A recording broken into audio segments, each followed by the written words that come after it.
The music business is in serious trouble. Or is it? That depends on your perspective. Let's talk about it. From New York City, this is How to Fix the Music Business, and I'm your host, Jim McDermott.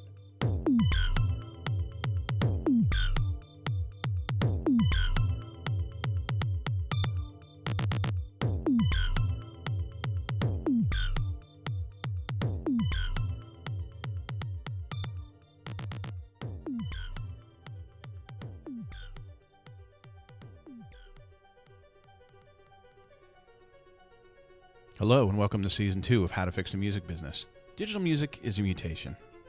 Like a virus, it adapts, looking for new ways to be consumed, defying efforts to be fixed in some predictable context. Zeros and ones phantasmagorically appear and recede across networks.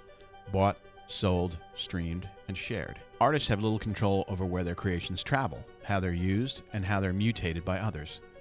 Rights, ownership information, sales data, and payment are managed by multiple entities in the music business who often have competing agendas.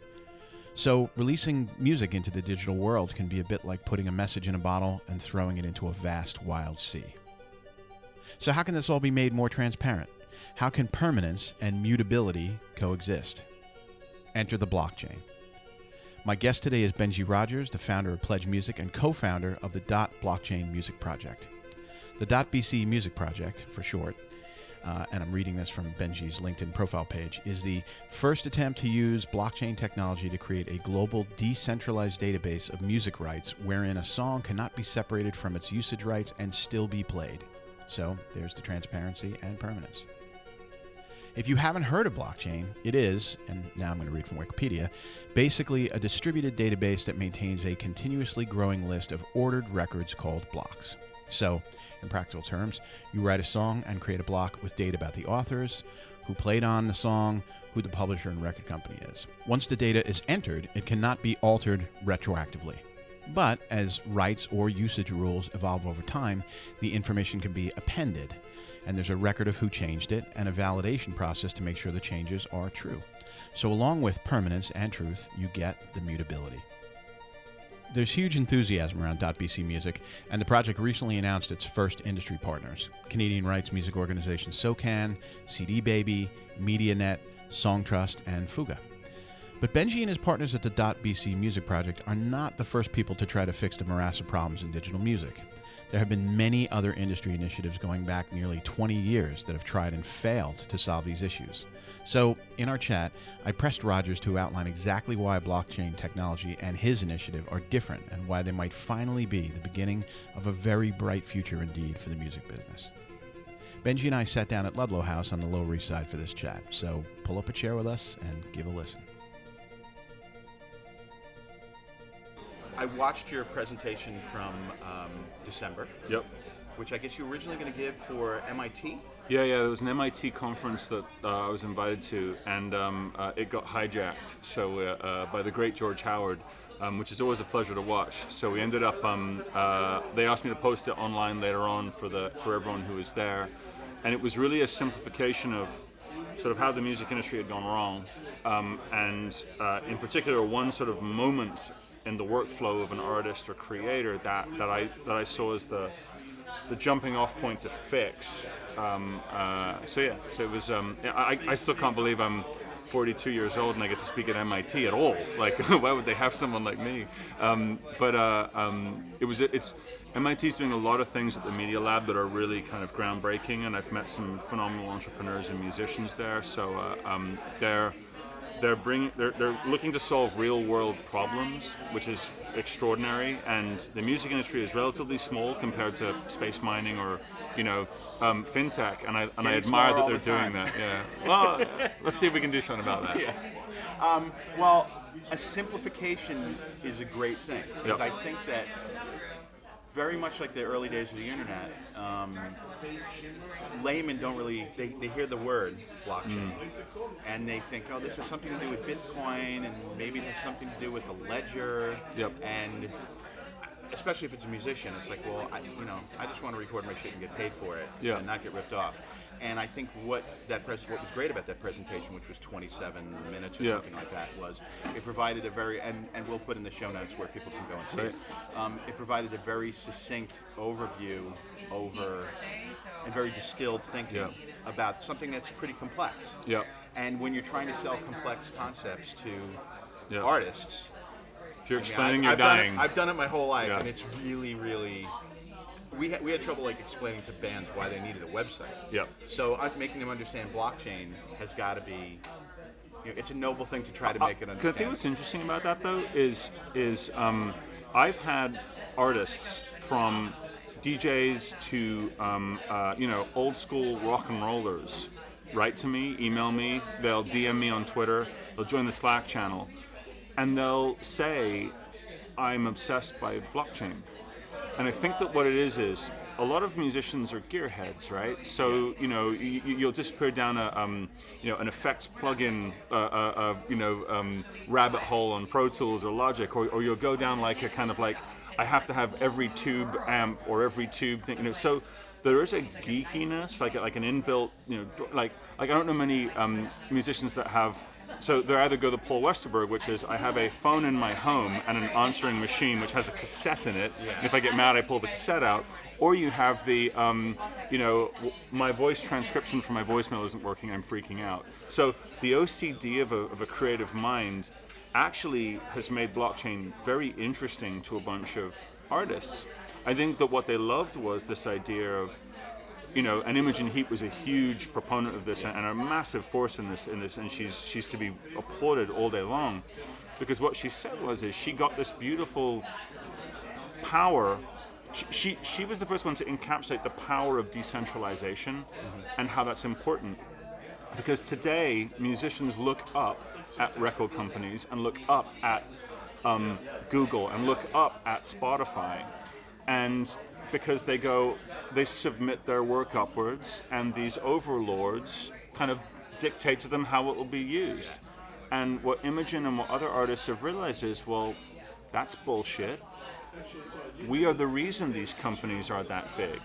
We're the reason you're able to raise $1 billion in a debt round. We're the reason that you have 4-floored offices. We're the reason that 1,000. So what I think is interesting about a decentralized network is in a musician's head, when you turn that 20% of your creative brain away from music and onto how it gets to people, you go, well, what if I could look eye to eye at Google? What if I could look eye to eye at Spotify? What if I could look eye to eye in the same way that you walk in the studio with the most august, phenomenal producer, and in the first 5 hours you're best friends, you're eye to eye because you're just doing the work together. And the way that the music tech industry has operated for so long is it's been we submit up and we're subject to those rules. And you got the organizations like everyone from the Future Music Coalition to A2IM to AIM to WIN to MMF, all fighting the good fight for the artists, but they're fighting. And so what I think the promise of decentralization, of the ownership of the works and the ability to unlock their potential, has made a lot of musicians go, could I look eye to eye at these men and women who create these extraordinary platforms? And I don't think that a lot of them have kind of seen it finished, but what musicians do really well is take the seed of an idea and turn it into something beautiful, right? Or something painful, either way.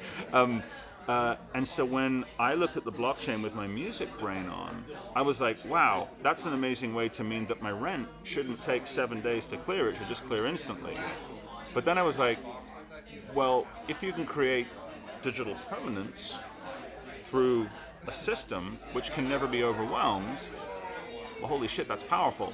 So I didn't know the end result, but within about 2 weeks of reading up and kind of studying it, I was in. Because my creative brain, the bit that I used for music, went, well, what's the application for this? In the same way that you would listen to someone's record and you go, how do they get that sound? And you sit there and you tweak and you try and figure it out. And then once you've got it, then you add your bit, right? In the same way, this is why mashups and DJ culture is so cool. They listen to something awesome, pull it into their own, and spit it out as something else. So a cypherpunk libertarian monetary ideal becomes the P2P savior of the music industry is a really nice twist. Yeah. It's a remix, right? You know, and I think that's why the musicians have been interested. They don't get the whole thing, and a lot of them will say to me, I'm not smart enough, I don't get it. And I'm like, no, you are smart enough, because if you can turn on a computer and make it do what you can do, you've got 50 times more knowledge than you know, half the people out there trying to understand those same concepts. So it's a geeky subject that when you go into it, you fall down a rabbit hole, because it's extremely appealing. And it just happens to be the blockchain. The Bitcoin blockchain today is a $14.5 billion industry doing 100,000 transactions a day. Imagine if it did 1 million transactions a day. A minute. Yeah. Or a second. Yeah. I have to say, though, that I absolutely agree experientially with everything that you're saying about musicians coming to new types of technology, some musicians getting interested, because when the internet and in the early days of electronic music distribution, there were people like David Bowie and Prince and a whole bunch of other folks Peter Gabriel, who really embraced technology. And when in the early days of digital music distribution, because and it's a gross oversimplification, but you could say that blockchain is in some ways a distribution mechanism. Yeah, right? It would be a fair comment. It's actually, I've heard it best described as it's a way of sending messages. It's like I think it was Eric Voorhees, one of the early blockchain guys, and he wrote a thing saying, don't think of the Bitcoin as currency. Think of it as a packet that sends messages. So if I write something down and send it in a Bitcoin transaction to myself or to someone else, what I've written down is forever held in the ledger. Mm-hmm. And so when you think of it in those terms, and you think of the ledger side of it, the fact that it has a $15 billion market cap is interesting. But the fact that 18,000 computers are holding the identical record that can never be removed unless you take all of them out, which is hard to do, that's a powerful concept. And the fact that no one owns it. That anyone listening to this podcast can buy the hardware, run a node. It'll take 4 or 5 days to download every transaction depending on your internet speed, and you can look at every single thing that ever happened on the Bitcoin blockchain from day one till 30 seconds ago. And when you kind of, to use the tech word, use grok that, when your brain goes, oh wow, then you think to yourself, so when I send my form to the Copyright Office and get a letter back 14 days later with a yes, the piece of paper and the bit of plastic are in something sealed, you go, how safe is that? It's like Indiana Jones, right? At the end when they wheel the Ark of the Covenant into this giant warehouse, and you're like, don't worry, we got our top experts working on it, right? Like it is somewhere. Yeah, exactly. And I mean, it's a good base. It's something that'll help you if you ever have to sue anybody. Yeah. But beyond that, well, it does. But the other way I would look at that was, and I always had this thought. I was saying this to someone yesterday. So in the Library of Congress from the Smithsonian, they've got like an old Leadbelly recording or an old like Howlin' Wolf recording, right? And it's on a wax disc, a 78. And it probably sounds extraordinary because it was like that one person that never got listened to, And there's a piece of paper stuck to that which says what it is. And it'll be in a slipcase with another piece of paper that said who put it there, right? And it dries out. So the sticker comes off. And it gets separated from it because someone just forgets whatever it is. But they probably put it in the database. I'm with you. But the point being that the entry in the database, how does it correspond to the actual music on the disc? So how would you sit there and say, oh, it's not this recording, this is a different recording? You'd have to reference the two and know something about them. Right. Now, it's worked for thousands of years, except when you think about a little thing called the Library of Alexandria, which just caught fire. Oh, shit, right? Yeah. Then what? So the oh, shit moment when you come to a global human population size of 8 billion people becomes fairly consistent. Like, things will go wrong in bigger ways with more people involved. And I'm not a doomsday guy, but what I think to myself is, would I prefer one stone house in a country which is potentially going to go great, or maybe the other way, we don't know, right? do I want that to be my one place and this one central database that requires me to log in using their authority and trusting them? Or do I want 18,000 people to have the same information? So if 14,000 of them go down, 4,000 of them still have it. And that's the key, is the ability to create redundancies on top of it. So when we think about, and every artist listening, and everyone who's ever made a record, right, who says, I'm looking at my song in Spotify, why can't I add myself as the engineer to that, right? And the answer is because it's someone else's decision to do so. Right. And you have to go to someone and say, hey, I'm that person, and prove yourself.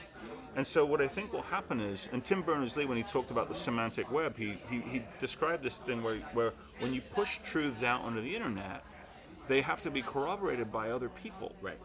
And there's a trust in that, right? So you create, this is me on Facebook, I tag you. This is the two of us on Facebook. If it's not you, you deny it, right? And as we go into this decentralized system, we could be in a scenario which everyone's computer runs a little bit of this giant global digital distributed database of everything we ever create. And what that would mean is you would have to have a catastrophic, seismic event on a global scale to remove stuff. Now, if we have one of those, there'll be other bigger problems to deal with. But I think about that record in the vault somewhere with great people really trying to preserve it, but the sound of what it is and its relation to its data are not intact all the time, right? Because you can have chain of custody, and what I think artists want, and I speak as a former artist myself, is I wanted to preserve the destiny of what I made, and I wanted to inform the destiny of what I was making. So if I'm like David Lowery saying, I don't want this work to ever go on YouTube, that's my right. I believe that. Now, how does he declare that? Where do you do that? Do you write it to the Library of Congress and say this song not to be used in YouTube? Like, what's the answer to that question? Right. And then more than that, the bass player or the guitarist or the engineer or the DJ who does whatever they do to that work, where does their information go? Because if you take PPL in the UK, which is the Performing Rights Organization for Musicians, and you take SAG-AFTRA over here, and then you take Sound Exchange, and think to yourself, why don't they share data? And you go to yourself, because if SAG-AFTRA figures something out, why don't they inform everybody? Great, we know who the bass player is. We found out, Well, and this is where we get into those who do not understand history are condemned to repeat it, right? Before we get into that, earlier in your JAG, you talked about artists looking up to these big entities, and wouldn't it be great if they could do it themselves? And when the internet first came about and electronic music first came about 20 years ago, there were companies that made that promise to artists that they could circumvent the systems and go direct to fans and do it themselves. But what ended up happening is that the distribution tools, even though they have their flaws in terms of the things that you just outlined in terms of, well, is the metadata correct, and is it complete metadata, and is it, how long is it going to take to get paid if you put your music into these systems? And all of that stuff obviously was very nascent. It was a completely new industry, so nobody even thought about it. If they're like, hey, I get paid in 7 days, that's a lot better than a record company paying me royalties once a year, off maybe. Vinyl. Yeah, exactly. Great, 7 days, fantastic, right? But the thing is that the other part of what musicians need, other than really efficient distribution tools, because I don't think if you talk to any musician anywhere, they would say, I have a hard time getting my music out to people. Yep. They do say, I have a hard time getting paid. Yep. Even by the people who, even if it's been sold, whether it's Spotify, I get this shitty little check, or maybe I don't get paid at all, or how much do I get paid, or how is that figured? But the reason why I think they look up to a lot of these entities is they need audience. Yep. And they need, you can put your music out to 5 billion people, if only 2 people give a shit about it, that's why you need somebody to help focus their attention on these things. So where blockchain is a distribution mechanism and as a way to create permanence and a way to create transparency is really compelling. There is this other part. I'm curious, does it at all address the kind exposure, of exposure to an audience or building. I'll be honest, it does, but in a sort of a roundabout way. Okay. My first company, Pledge, I spent 8 years building up this notion that I call it now return on attention. You know, ROI is what you look at in business. Return on investment. Return on attention is really what you're talking about. And I'll spin back to my MySpace days. Okay. So MySpace launches, and I sign up in the first 100,000 profiles, and I become obsessed with it. And I'm like, I call up my drunken bandmates at the time, and I said, this is what radio will look like. They'll put a player on these pages, and that's what radio will become. You know, there was no sort of, you know, this is pre-Pandora, you name it, right? And I watched the bait and switch, which was build your house on our land, and then we'll charge you to access it, right? And then when Facebook did it, and then Twitter, you know, but that's their business model. Yeah. So you got to know that. And what I think will happen is that artists looking to get their work out there, like the blockchain is a B2B application. There is a B2C application, but it's different than you think. So, but just to describe that, there will be a moment coming, and what I mean by eye to eye is an artist of sufficient size who's built a following should not be subject to the terms of everybody if they choose not to be. So once they're out of their recording contract, correct. That's the problem, to get that scale. Correct. But so Frank Ocean, right? Yeah. Good example. So what he can do is he can now say, in theory, in a blockchain-based world, this is my work. If you, the service providers, care to use it, this is the streaming rate. You don't want it? Fine. It's up to you. But there's no way to do that. There's no mechanism. There's no engine to do that. So one of the things that the blockchain wrapper will be able to do is you enshrine the song with its rights. You build what it can do into that bundle, and then when Spotify comes along, or Tidal, or YouTube, or whoever it is and wants to use it, they go, I agree to those terms, boom, we're in. So it'll change the nature of distribution. Because what I mean by eye to eye is, Frank's not going to submit his work up. Frank's going to say, these are the terms. Yours if you want it. If you don't, I'll create my own little player, and I'll send it out to all my fans. And it's $1. And they'll pay it. Do you know why? Because fans want to pay. And another thing that I'm obsessed by is this notion, we must never ever confuse music being sold badly with people not wanting to pay for it. I'll give you an example. I do not want to subscribe to Wired. I want to read the articles I want to read and pay for them. But I'm not given that option. So I got to watch so 200 million people block ads, right? 200 million monthly ad blockers. 200 million people don't want to watch the shitty ads on these things, right? So when musicians are putting their works up there, they're subject to that. Why can't they say this song only available in ad-free zone, and I demand that a tip button is put on it with a minimum tip of $1. Minimum. You don't want it? Don't watch it. Doesn't matter. So we are going to challenge some fundamental assertions of the free web and how it works, which is absolutely fine. On the B2C side, to your question, the metadata or the DNA around a song, to me, is we have to get the musical works to where they become tradable assets.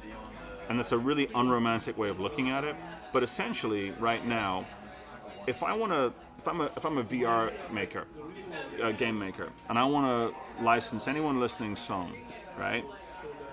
The shit show that I have to go through to get permission because it's a sync license is the most absurd thing on earth. And it's because the musical work may live in Spotify and in MediaNet and in 7 Digital and on YouTube and internet, but it doesn't have the complete ownership picture. And for those listening, I require the publishers and the writers' consent to use a sync license, right? So I'm stuck in this netherland whereby I want to pay money, I want to use it in my game, I want to get eyeballs and ears on it, but I can't find out who owns the damn thing. I have to go to someone's centralized repository and ask them. They will give me some kind of license potentially. They may have the information, they may not. So, well, that's an important thing because correct. They may themselves, and they not know. In fact have said, because you and I chatted really briefly at the Mondo New York City conference back in September, but I actually ran a panel about with the performing rights societies and stuff, just trying to figure out about can musical works licensing be simplified. Yeah. And everybody on the panel, the team was there, and the publishers were there, and Said no. record companies were there. Were like, we don't have a single database, we don't have all the information Correct. for everybody. We're trying to pay people, and we can't find Yeah. it. So you have this historical thing. And publishers, for where they just don't example, know. and even publishers will sometimes get paid incorrectly, and they can't return the money because the companies don't want the money back because they want to be liable for it because it's owed to people. So what will happen is once we create this decentralized home for all the musical rights, and once everybody's able to enter and add to it and make it kind of whole, the song suddenly has a genetic code. And you can't, and you can fork the code, you can make it different, but you can't destroy it. So you'll see the history of everything that ever happened to the song. What that means is you've got provenance, right? So if you were to buy a work of art, you want to see who owned it all the way through. This type of thing, it's very logical. So what happens is, if everyone can work from the same system, sing from the same hymn sheet as we say in England, then what that means is, as an outside party, I can double tap the song, and I will find the blockchain record for where it is, and I can go in and say I want to license this song, and I can contact everyone I need to in the song from the song, versus having to go somewhere else and figure that out. Okay. So just to kind of put it in its perspective, the B2C application of that is some company, some smart sync licensing company will come along and offer as a service, I will write smart code into your songs, which will basically sort of like tag the lyric content, the key signature, the time signature. Someone's looking will for a build, license, they'll search, and so what'll find happen is you'll have a usable database of all songs that can be synced and used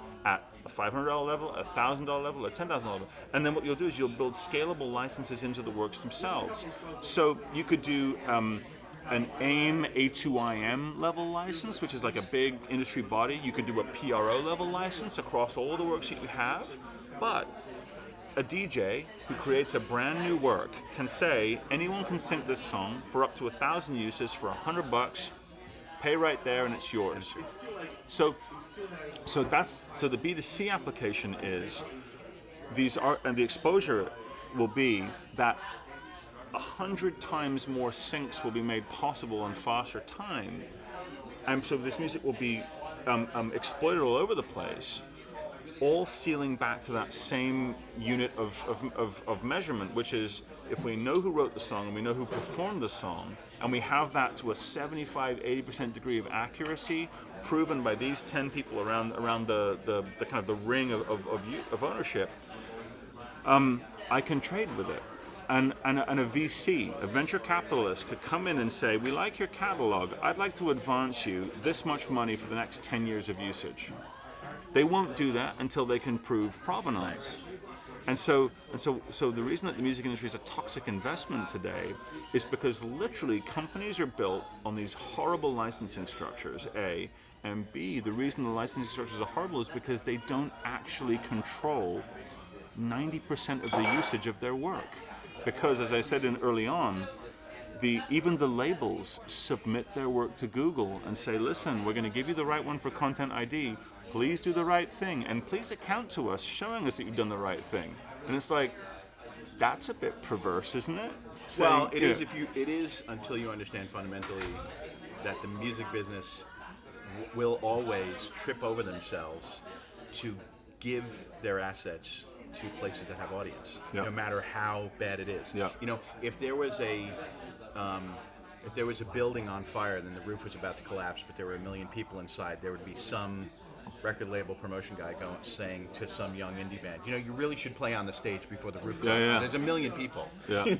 They'll do it just because there's audience there. Yeah. And that's why, as much as you hear all the hate about YouTube and about Google, every label has channels on it. Sure, every artist has channels on it, even though they all say they're getting fucked up. And the key to it is, Google and Facebook, they aren't fucking anybody over. They're just running a business, and they run a tight ship, and they're a data business. I mean, that's what they are, right? These are media and content companies that specialize on They're attention merchants, right? I mean, that's exactly what they do. Their job is to convert my attention to a frickin' dustbuster, right? That literally, and they will use anything at their disposal, including your song that you've sweat and labored over, that you've spent thousands of dollars with an amazing producer. They will use that to sell toilet paper because they don't give a shit what it is. And neither did TV, but that's and neither not, did but radio. that's not bad. What it is at the moment, they control the conversation because of their size and because of that audience. Now, what I think will happen as the artists get smarter and more savvy, and I've met these artists, I've met them now. There's a new generation of managers who are not putting up with this shit. And so what they're going to do is they're going to say, our song, they'll write and they'll code into their songs when they can do this. They'll code into their songs. This can only be used on YouTube if it runs this type of pre-roll ad, has this link in the middle of it, and this pre-roll and this ad at the end, cannot have any party or political affiliation, and must not deal with cruelty to animals. Then you can have the song for free. Like, they'll start to do that because what they'll realize is, like Google and Facebook, etc., like that the data is more thing, correct. right? Yeah. In a sense. Yeah. Okay, so here's where we're going to segue, and I'm gonna break your balls a little bit here. Okay. So, because I am from the music business. Yeah. So you start a lot of your presentations with this quote from Stan Coren, Yeah. who's a brilliant guy and who wrote a brilliant book about marketing and other stuff, about how the music industry is in terms of how fast they adopt technology is about as slow as the Amish. Historically finished just ahead of the just ahead Amish, of the Amish, and you said just Yeah. behind. Okay. Now, first thing I'll say, with all due respect to Stan, I never saw Stan in a single discussion about digital music Sure. or at a single digital music conference when the internet started, Yeah. ever. So that said, in digital music, I think all of us stand on the shoulders of giants because there's been so much that's come before. So when I listen to how you talk about blockchain and what needs to happen and what the opportunity is, I get deja vu because I sat on panels in the mid-90s and worked with companies that were saying the exact same things, 95% of the exact same things that they wanted to accomplish, or reasons why artists would do it. Talked about the lack of transparency, talked about the lack of shared information, all these things. And like we said earlier, understanding why those things didn't come to fruition, I think, might help shine a light on where this is going. Yeah. So I was curious to what degree you guys in the BC Music Project are aware of things like the Secure Digital Music Initiative And the GRD and all that. Well, particularly Secure Digital Music Initiative, because when you talk about blockchain, when I look at the presentation, there's a table with all these parties sitting around: managers, artists, labels, PROs, DSPs, yada yada. Trade orgs, I'm like, this is fucking SDMI. We sat around the table with all these people, and there was consumer electronics, and there was before Google. Google wasn't a thing back then, But Real Audio was there, and Liquid Audio was there, and Sony was there, and the consumer electronics guys were there, and the IT was there, Microsoft was there. And the thing is, after going to some of those meetings, which was like, if you set the Nuremberg trial at the LAX Marriott, that's kind of what those fucking meetings were like, right? I went to those meetings and clocked it just within attending a couple of those meetings. This is never going to work because these people don't want to talk to each other. Sure. Because the thing that they extract power from is the proprietary nature of their business, and all of them have conflicting interests. I listened in your presentation about how devices would see the BC codec and say, I can play this, I can't play this. And I'm like, I had that fucking conversation with hardware manufacturers, and the reality is the hardware manufacturers and the IT industry, they realize, and you can see it on their faces, they're like, I am going to sell more devices by not respecting your codec. I am going to build an empire by letting users upload shit that they do not have rights to. So the thing was, we're saying this is a business opportunity for all of us to do legitimate business. Here's how it's all going to work. We all share information. We're all working off the same page. And it was like the end of Reservoir Dogs. Everybody pointing guns at each other, and then they just all shot, and they're all dead. And then 20 years later, 17 years later, here you are. It's a lot of the same, except decentralization is the one thing that was not. There's actually two things. The first one decentralization. There was no blockchain as we know it 3 years ago when GRD was going south, and I believe fundamentally in standing on the shoulders of giants, which is why I brought someone like Bill Wilson in, why people like Vicky Norman have informed a conversation from the ground up, and then the DDEX team, who have literally sat there and gone through this battle. I mean, they've been soldiering through. So there's two fundamental differences. At the time that these initiatives were going on when you were involved, things were good. When you have a global industry in 15 years, that's when that's normally the point where a disruption comes. So if we look at the music industry as growing up on this long curve and it drops, cliff, yeah. Now we hit deployment. Carlotta Perez has that theory of introduction and deployment, which I really admire. The first one is that right now, a bunch of these companies are holding on to $1 million under the table in their old way of well, if I don't pay it back, no one will know because it's hidden in my private cluster. Yeah. But they see the deployment phase of a company like Google or Facebook, and they go, oh my God, like their monthly revenue is the size of our entire business. Yeah. That's insane. So now that they've seen what's possible, there's this kind of we actually do need to solve this now, because what'll happen is they will buy us and destroy us instantly. Which is amazing that has not happened. Correct. If you think about it. It's truly amazing. Yeah, and then the second element to that is decentralization, because decentralization does one very unique thing that the GRD couldn't do and that no federated system of databases could do back in the day, which is punish those that don't participate.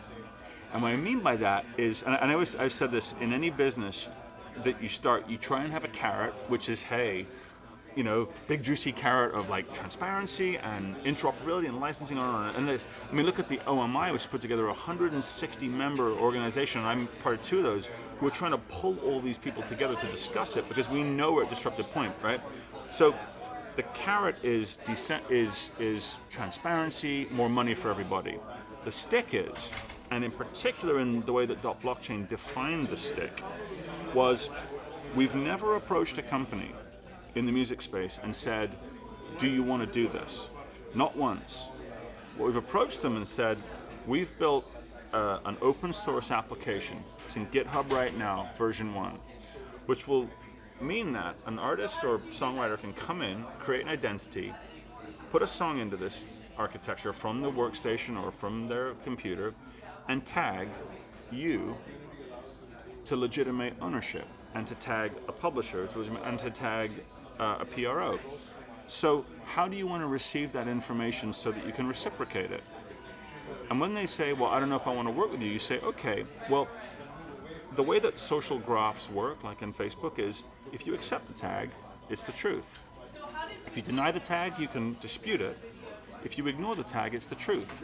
And in a decentralized system, if you do not come and accept your place in it, someone else can. And then you got to fight them to prove who you are. Because we're not providing a centralized authority that can push downwards and say, this is it. You guys have to duke it out amongst yourselves. Very different conversation. Yeah. And only decentralization can do that. And because we're not saying, put $3 million or $5 million into this system and help us build it, what we're saying is, it's built. We are now in the process of refinement. In end of Q2 of 2017, we will have workable, cryptographic, usable .bc files at scale. So what we're doing is we're using the logic of a social network hierarchy. So it's like a social network meets Wikipedia. We're using the decentralized layer. So there'll be a decentralized, completely open ownership layer. It won't show the splits unless the parties choose to. It'll just show ownership layer, but that's public. And then the second set above it is a rules layer, which is in a private blockchain.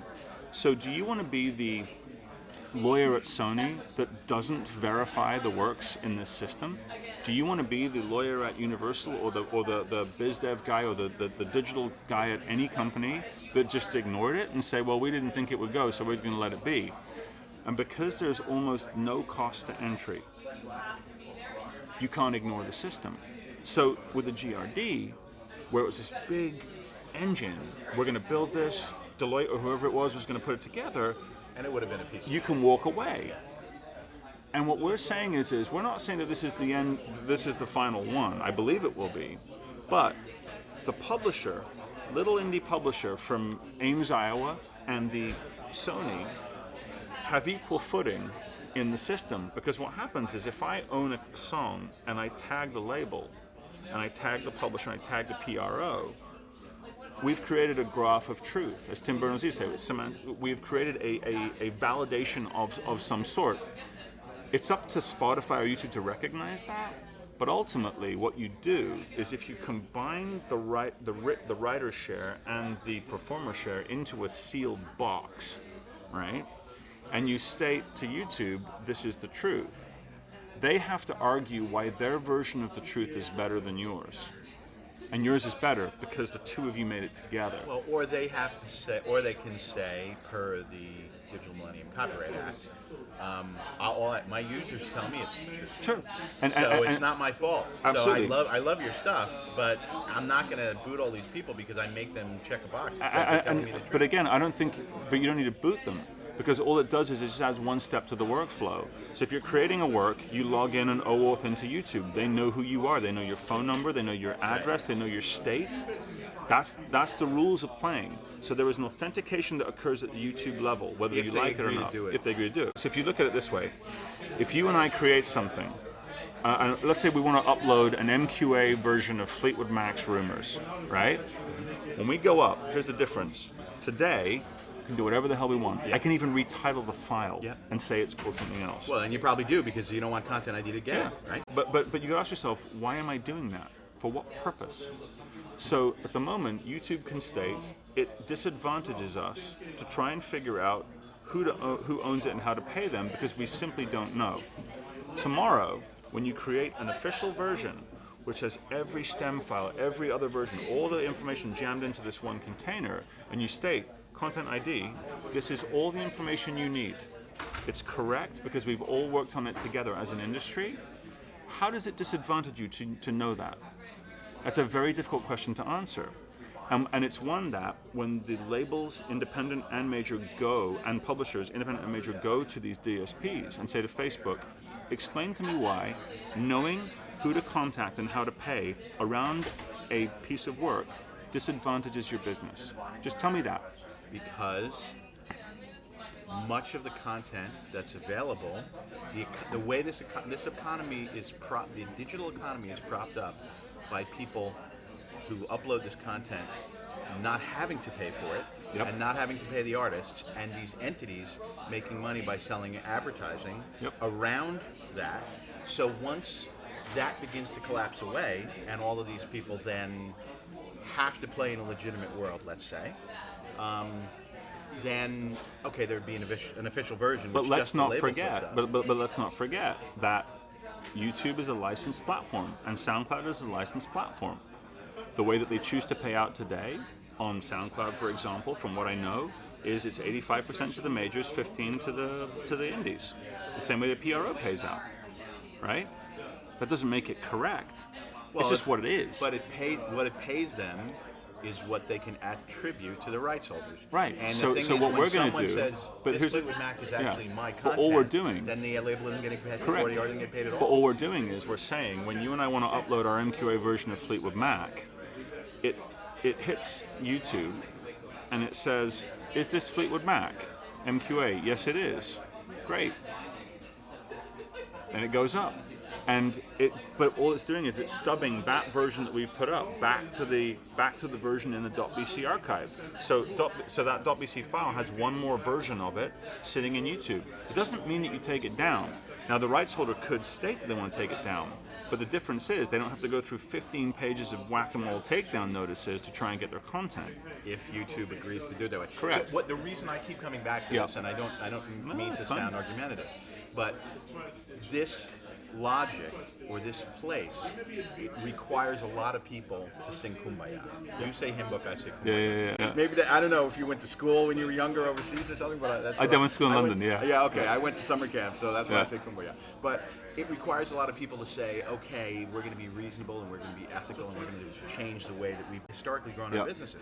Because if you look at YouTube today, there is content that the labels put in that is official content, Yep. and then they play that whack-a-mole game. And there is this question. But again, that's the label submitting upwards, saying YouTube, please account to us correctly and fairly. Right, but what I'm saying is, and this is what we went through 17 years ago, is just because this makes sense, works, is scalable, creates a business opportunity, is ethical, is moral, people want to do it, doesn't mean that these giant entities are going to say, yeah, I'm going to shut off all those people that upload this illegal content.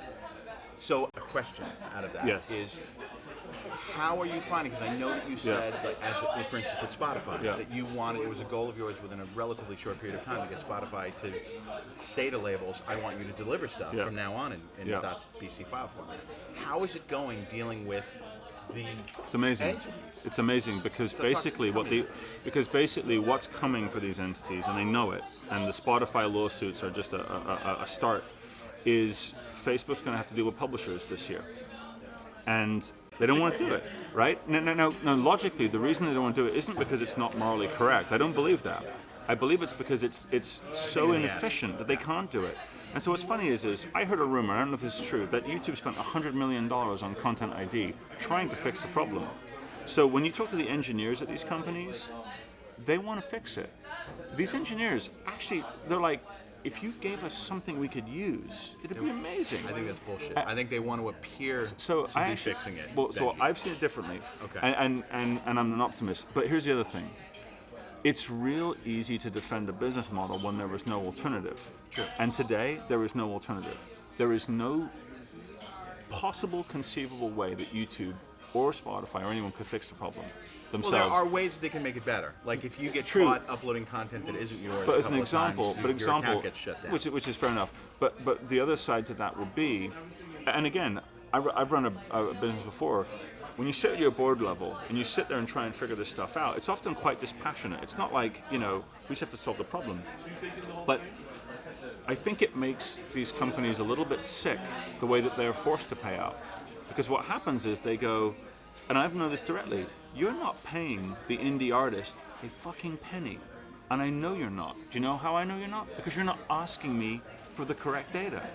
So when you license a platform, when you do whatever it is, you'd be shocked at the kind of like, do you want us to send you an exact stream of what's there? No, just send us the bulk money and we'll, we have a way of working that out. Oh, do you? Ask anyone who owns a gym. Ask the person that owns this place here that pays out a yearly license. Are they checking what's on those playlists? Or they fuck, right? Yeah. So, but that's the point, is the blanket licensing structure makes a lot of sense if you're trying to deal with bulk. Now, what I think we're going to go into is a world in which, and what blockchain and decentralized technologies will allow for, is a rapid speeding up of computing power, rapid speeding up of reading and writing of information. So I'm not saying that all those models are bad, but what I'm saying is that legitimately speaking, you could say to a company like YouTube or Spotify or SoundCloud, guess what? A new database, which everyone can read from and write to, and which will corroborate, is going to allow you to access the correct information faster than the existing ones are. And you can, and this is the downside of any new technology, and you can fire a huge amount of the workforce who are doing this manually today. A friend of mine's a lawyer at a label, and he worked for 6 months to clear one sync for under $15,000. Yeah.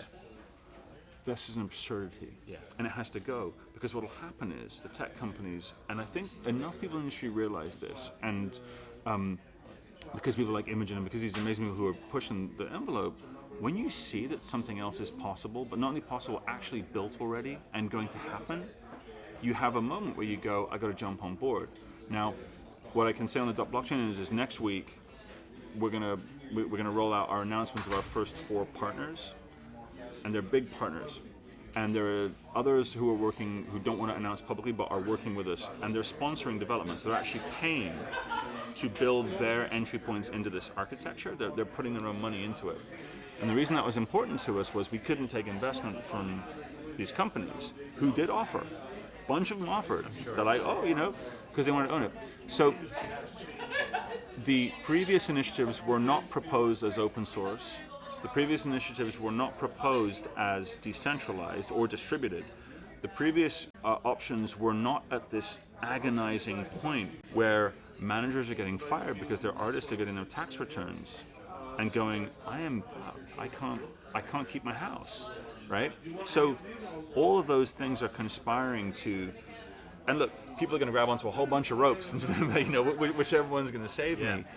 The one that we're proposing at Blockchain, the one that, what Imogen's proposing, what the OMI are trying to build, what everyone's trying to work towards, is something that, by the nature of it not being owned by anybody, means its power. Yeah. And the fact that we didn't sit there and try and gather everyone around, we built something, and like that, this is our method of doing it. And let's not forget, over a year ago, I published exactly how to build this. I even said in the article, so someone should build this. I had no intention of starting this, right? And now that I'm a year in, I'm like, where did the year go? But if I can bring over someone like Bill Wilson, who's seen it all as well, the great Bill Wilson, and if I can convince these really smart people that this is a method, and then find a CTO that can actually put it into code. And the first time I created a .bc on my computer and put it in the Bitcoin testnet, my brain went, that was 6.5 weeks of code to build phase 1. Phases 2 and 3 are really hard. Like, don't get me wrong, this is not an easy system to build. The advocacy side, the blockchain part is extraordinarily complex, but at the same time, I want to see anything better.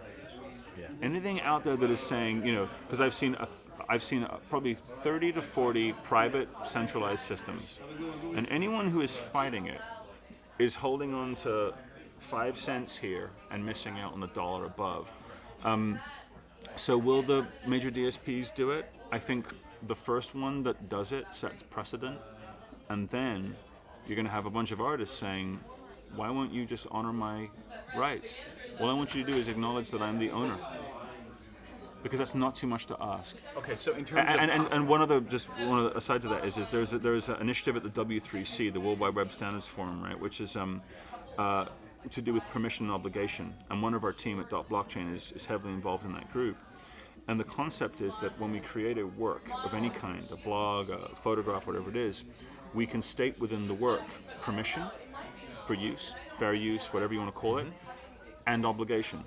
Now, it's up to the platform to abide by it. Now, you could argue with obligation all you want, but I don't believe you can argue with permission. And so what I think is really fascinating is, if the information is in the work itself and can never be removed, you have to state, as a company or as a philosophy, why that knowledge is bad and the lack of that knowledge is good. And I don't believe it's a defensible argument. So I think what will happen is, when we look at what Safe Harbor does, right, which is to protect a big DSP from knowing what one end-to-end encrypted file sent across to the other is, I don't think we can do that. I don't think there's a point in arguing that piece can be solved. What we can do is state, why do you want to ingest a file that has no ownership or origin? It leaves you open to problems. Tell me why that's better than a file with a known origin, where you can look at a public ledger and state, it was initiated in 2017 in June, it changed ownership 17 times, and guess what? It's on 15 different DSPs, which means that it probably doesn't contain malware because they've checked it, right? So you have to present an alternative that is palatable, usable, and that doesn't disadvantage the business. Because the obligation you can ignore, right? If you choose to ignore it, but then you've got to make the case as to why you're ignoring it. Whereas to state, I don't want the permission or the obligation, you have to make the case for why the lack of knowledge is beneficial to you and all parties involved, over the knowledge being disadvantageous to you. Will it mean business models have to change? Absolutely. Well, but they're going to have to change anyway. Well, the decentralized aspect of it, I think, is the best thing about it, and it's probably the most challenging thing about it, because these companies will say, well, it's not that I don't want the information, I want to control it. I like the fact that I control my metal building that has all the right security. Because when you put it out there, what if a virus goes out and it goes to all those 18,000 machines? I can make sure my protections are what they need to be, and I can put my own special code, and I want to own it, because I want to make sure that it's the way that it needs to be. That's the stuff that I heard in the beginning. Was every one of those parties said, "I want my silo filled with concrete." And so the way that we're viewing the siloed aspect, because this is one part of it, is if you think about what a .bc file is, it's actually just a map. It's a map of where what you need is across the web.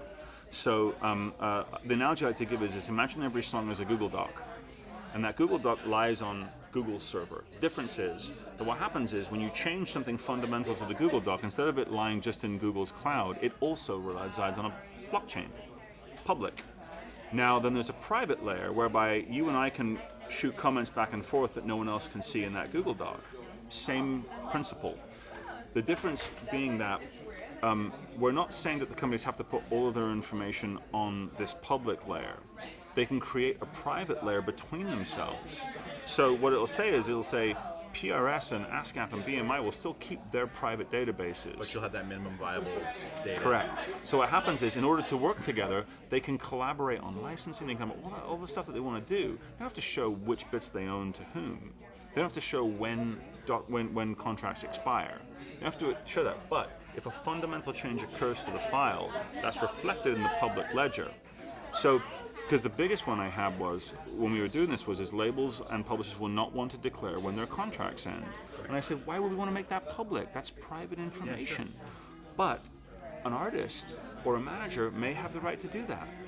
Because they might want to get signed to another one, right? Let the label, publisher, and manager figure that out between themselves and publish the results. Because if they want it to be affable, right, the manager doesn't have the say necessarily if they sign the rights away to the label. So contracts will change. The nature of what can be pushed to this ledger will change. But the key to this is that the companies can keep everything they want private. The one bit they cannot keep private is whether they own a piece of it or not. That's the only thing that has to be public. Everything else is a rule set that they define between themselves.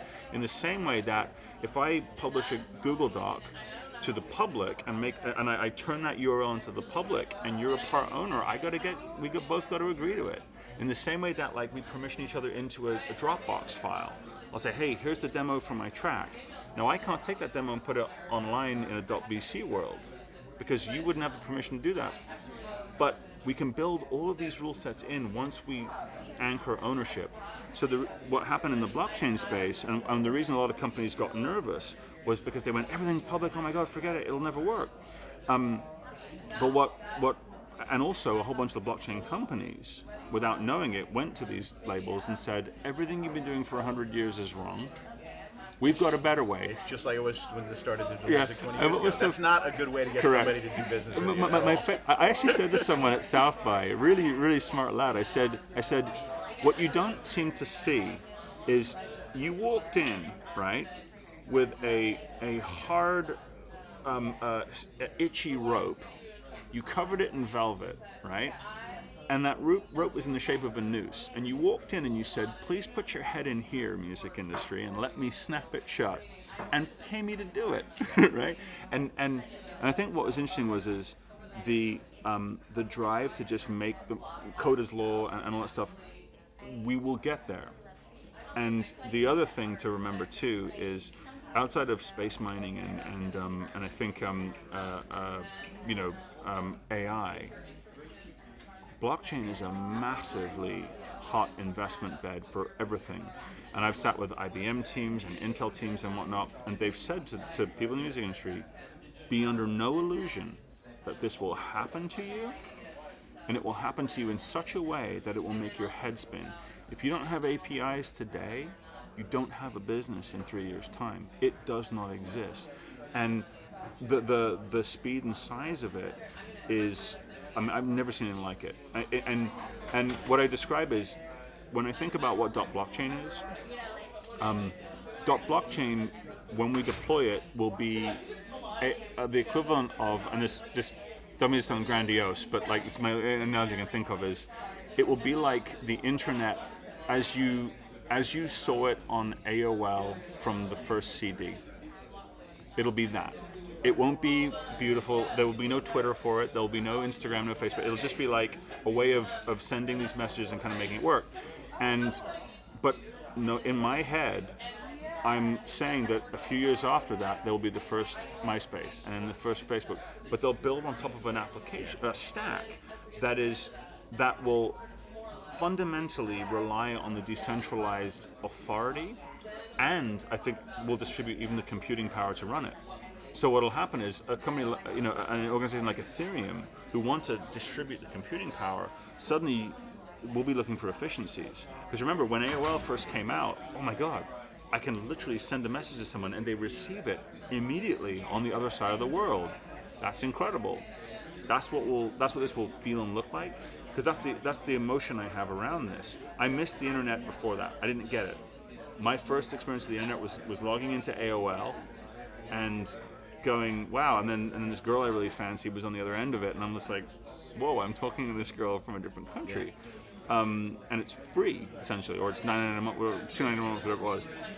So we're at that phase, we're just before the AOL CD of blockchain. So companies like Coinbase and companies like Zappo and others that are building on this, the Ethereum companies, these are all these early first startups. You're in the mosaic phase. I think so. I really do. So question, in terms of practical reality, I saw your content, a mock-up of your content prep tool that would happen at the studio. Yep. To start changing how things work and to get people preparing content, there's this challenge of, well, if I'm in the studio and there's that moment, that's the best possible time because we know it's fresh, everybody's here, we can put all the appropriate metadata in and we're good. Then there's this other challenge with all the history of music in the past 100 years, which record companies and publishers have acknowledged repeatedly they do not have all the information for. And even though the reason why that guy took 6 months to clear something was probably because he was finding one schmuck who he didn't have an email for, and or who had to write a letter, or who was pissed off at the other band member who wouldn't return, and he looked for it for all that time. How do you backfill? I mean, this is always what it comes down to: clearing content, finding the appropriate metadata. Blockchain doesn't solve that part of it. Doesn't. You have to have that stuff. You have to find that stuff, and then you have to populate it. So how are you going to get two parts? How are you going to get artists to start prepping content in .bc moving forward, so that we start with a fresh, after the forest is burned down, and then how do you backfill all the stuff that is been fucked up for 100 years and isn't solved by technology, it's solved by detecting it. So I'll start on the artist workflow side, and these are two things that I can't fully disclose yet, but so basically on the artist workflow side, we're in discussions with a door manufacturer about how to build it in. So basically you could authenticate into the system through the door. And what that would mean is your PRO information, your publisher information will be auto-saved onto everything that you do. So a guitarist walks in, writes in their .bc ID, and talking to Robert Henke? No matter what happens. And so I got a smile. I'm not saying who I'm speaking to, because no, they've asked to keep it down. The second thing is that the workflows we're proposing are not beyond, in any way, shape, or form, anything that CD Baby, DDEX, or anyone else does. Right. We're basically all we're doing is we're saying that whatever you write in, you can't remove. You can append forward, but you can never remove it. There's actually just one workflow change. If you really think about it, there's only one actual workflow change that happens. And it's this. You and I are in the studio, and when we go to hit export of the session to send it as an MP3 to someone, to share the session file, whatever it is, we just have to enter in one writer. Just one of them. Not all of them, just one. But how does the file get sent out? Well, this is it. As a .bc or is it a .mp3? No. So what happens is, so it goes export as MP3. Let's just say, for example, right? And what you do is you write into the writer information, a song title, the performer information, and then I send you a 200K email, and in it is permission to reify whatever format I've authorized you to do at whatever rules I've set. So that's the only difference in workflow, is you would have to add at least one writer to that to export it from the door. Then what happens is, you're tagged in that chain. this file was sent to this person at that time. Now that will be stored in the Dole cloud, it'll be stored in the private cloud, it'll be stored in the email server, but most importantly, it'll be on the blockchain.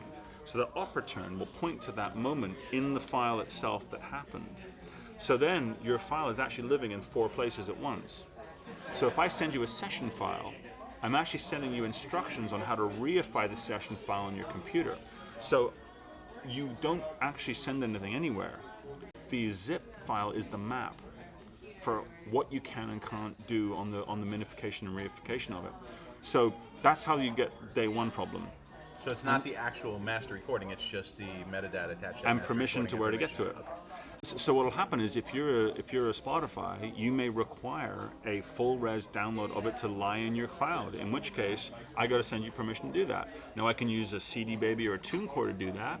I can also have CD Baby or TuneCore turn it into .bc as a service, right? Because remember, if you're sitting on a whole bunch of files, all we need to do is put the wrapper around them when they leave or when something changes. It's a complex problem because there's so many of them. But one of the partners that we're working with sits on, who will announce next week, sits on a repository of basically most of the recordings in history. And remember that the way that if you're creating identity, you don't necessarily need the master recording, you need to know where it is. So if I can tag myself in a DSP and they reciprocate that as yes, you are that person because you're also tagged by the publisher and the PRO and the workstation, you're creating a graph of ownership around that one track. So we have to do it 51 million times, which is difficult because a blockchain today at speed is 7 transactions per second, right? But at the same time, it's also only when something changes. So what'll happen is a repository with all the writer, with all of the performer information. The second you go, this PRO tags it, you've started the process. So it's an amending process. So the system will never complete. It will always be changing. It's a self-healing system because what will happen is the 2 people having a dispute suddenly are disputing over which one is the truth. And there's only one. Whereas today, I got the rights in Sweden, so I'm just going to leave that there until someone tells me I don't have the rights in Sweden, even though the contract lapsed 2 years ago, right? That wouldn't happen anymore because you'd suddenly state, well, wow, when I go into this one song that I own, and publishers are good at this, right? Publishers are saying, I want to see where my song is being used from the 70s right now. And then all of a sudden, you start to see, wow, it was remixed and put into this mashup that's got $4 million worth of ad revenue on it. Hello? Once you can see ownership, then you can start to build on top. So the backfill happens that way. We will start with any work, and we will basically start to fix it. And you can do it through the application that we've built, but the partners that we're partnering with next week, who are going to announce publicly that we're partnering, we've already partnered with them, and who are going to sponsor development, are going to sponsor the development of the building of their way of making what they have into .bc. So it'll be a publisher, a PRO, a distributor, and some other fun stuff in there, all agreeing to make them. And there's enough of representation in there to get, essentially, if it goes to plan, and again, we're still all recorded works pushed into .bc relatively quickly. There's no blockchain that can handle it, so what we may need to do is basically, hash of a hash until we can build the actual blockchain itself. But one of the couple of the blockchain providers are talking to us about how they would deliver us the system to be able to do it. But they're not going to move until they know the music industry is there. So it's a kind of you're winding the thread together in a really interesting way. But the honest truth of it is that 7 Digital, MediaNet, and YouTube, and a bunch of others have a mass repository of songs. So once you choose which one it is, you can say, "There's my song in 7 Digital. There's my song in Media. There's my song in Spotify. There's my song on YouTube." That's 5 points of accuracy. Then you start to basically build on top of that. So I think what will happen is the days of a publisher logging into the back end of YouTube, if they have access, and fixing their information there, and then emailing and faxing and carrier pigeoning to 1,000 people telling them that they've changed the information is gone. How does the arbitration work, let's say, because you know that in music, like some guy, there'll still be things where, I mean, Led Zeppelin went through a whole thing last year where they got sued because some guy said, hey, you toured with me in the late 60s, and this song that I did was vaguely similar to Stairway to Heaven, and so I actually own some of this. If it's in this system, who's the arbitrator or who's the court of arbitration if two people both say... The same court there is today. The difference is that they would append the record to the reality. So let's just picture an imaginary scenario whereby you and I go to court. Because we're arguing over a 60-40 split versus a 50-50. And we sit in front of a judge, and I show the judge my contract, I show him the session files, I show him the blockchain trail that led to the creation of the song. And you show him your thing, and the judge decides in your favor. The judge, instead of saying, right, there you go, you win, now you owe someone, they'll say, you win, you owe this much money, and you have until this time to amend the blockchain record to state the fact. So then the second that blockchain record is amended, Spotify and YouTube and all the payment engines switch to that split automatically. It'd be cool if you actually said, all right, well, in lieu of me paying you, I'll give you 100% of the remuneration until it's sold, which you could absolutely do. And the reason for that is, if you think about it today, and the judge probably doesn't know this, but like, you know, if you find in favor of, you know, blurred lines, whatever it is, right? It doesn't change past. That's why you have to have the remuneration. You have to figure out, you know, well, what are the assessed damages, and then they go through you'd have a clear blueprint of what the assessed damages were. Correct. Right? Yeah. So you'd sit there and know the exact amount. You'd never over or underpay, and you could work out a way to say, as you pointed out, let's just work it off that way. And what it means also is then I might take a bet and say, well, I want to sync that song because it's going to be resolved. So even a song in conflict is safer today. It is safer under blockchain than it is today. When do you want to be the ownership of a whole of, you know, like, do you want to be on the Beatles catalog right now with Paul McCartney coming after you? Yes, you do is the answer, but there's a very uncertain future there. So the provenance put in, so Harry Fox and MRI and all these companies do amazing work. They're just doing it in a silo. They can keep their silo on all the splits and all that disintermediating information, right? But what they can't do is hide the basic. So when you go into that scenario, they will be incentivized, I think, to provide data cleanup. You know, watermarking, digital fingerprinting, all these services will be applied to this. Because what will happen is, once we stand up the core of the architecture and get the main building blocks built, we expect hundreds of companies to go to Sony and Universal and Warner and the Indies and say, hey, we want to offer you this as a service or this is a service, on. That's how you create a healthy ecosystem. In the same way that there are 400 different email applications available for my iPhone. You choose Gmail, I choose Outlook, someone chooses Polymail, someone chooses Dropbox, whatever, you know, not Dropbox, Yahoo, whatever it is. They all run relatively on the same rail, IMAP or POP3. So that the words I send here and the picture I send here shows up in your email program as the words in the picture in a relatively similar way. But one of them does snooze, one of them integrates calendar, one of them adds GIFs, the other one adds video, on and on. So they'll all do different things. As a publisher is not a label's not a management company, on and on. But because they're speaking that common language of minimum viable data, of the same container unit, and what they know is that, whoa, there's a stray MP3 there. How did that happen? What does it apply to? Well, let's knock it up against Grace Note and see. Could you do, I mean, you know, I guess where there are where you can't contact a writer. Yeah. Could you have within the information saying, like, you know, okay, well, the revenue that's generated by this in the entire world is X. 30% of that is unattributed. So this amount of money I imagine is attributable to somebody we can't find. Yeah.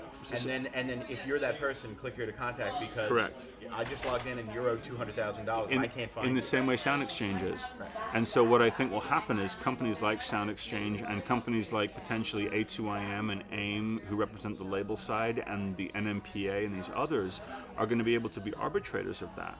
So instead of saying it's a black box and we pay out $85.15, what you'll say, dear so-and-so, we are, and I can picture them tweeting from their accounts, right? And Facebook saying, dear does anyone know Donny Hathaway's drummer the night of Boom? Because he's got a check for $1,000 waiting for him. It'd be so interesting just in terms of the interest that that money's going to generate. Because if you hold it in an escrow account over with all the artists and all the stuff that's missing, and it's generating this money, you just put it in somewhere and just earn the interest on it. That's a business in and of itself. No, of course it is. But that's also an interest. But that's also where I think the trade organizations can come in, because the trade organizations who represent these bulk entities can all of a sudden represent them in a really cool and interesting way, because they can sit there and say, all right, look, 70% of this, it could be, again, they'll set the rules that they choose.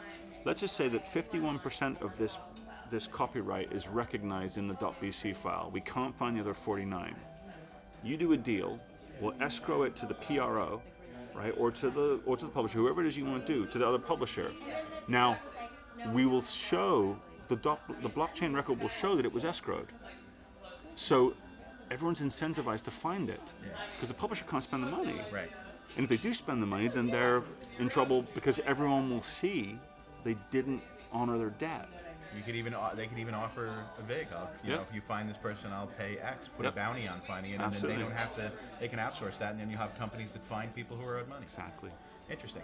So I have two kind of last questions for you. Sure. If you look out 5 years from now, how would you like the music business to look in terms of what you're doing? Like, what would the new reality be 5 years from now? My goal is that VR as a platform will scale to unprecedented heights, with usages going through the roof for our musical works. Licensing will take seconds, literally seconds. In 5 years, you think this is going to happen? No, I think in 2 years. Okay. I think in 2 years, because I think that the pressure that the VR and these larger companies are going to put on us to get this right is going to be acute. Well, and the opportunity for is going to be because if you can add 15 billion in VR, and you can add 100 billion in licensing, and also I think what will happen is music startups will become investable again, because they'll all be working from the common file source.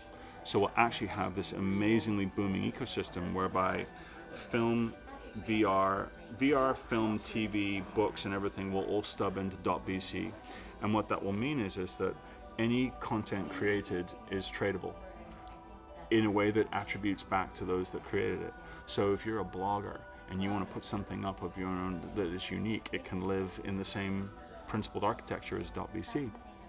And so if I want to use that content, smart contracts will negotiate with each other to the 0 point of, you'll set thresholds of what I want to pay, you'll set thresholds I want to give, and then you can contact them and say, listen, the machine's not getting what I'm saying, this is what I'm trying to say. Oh, it's charitable, got it, yeah, understood.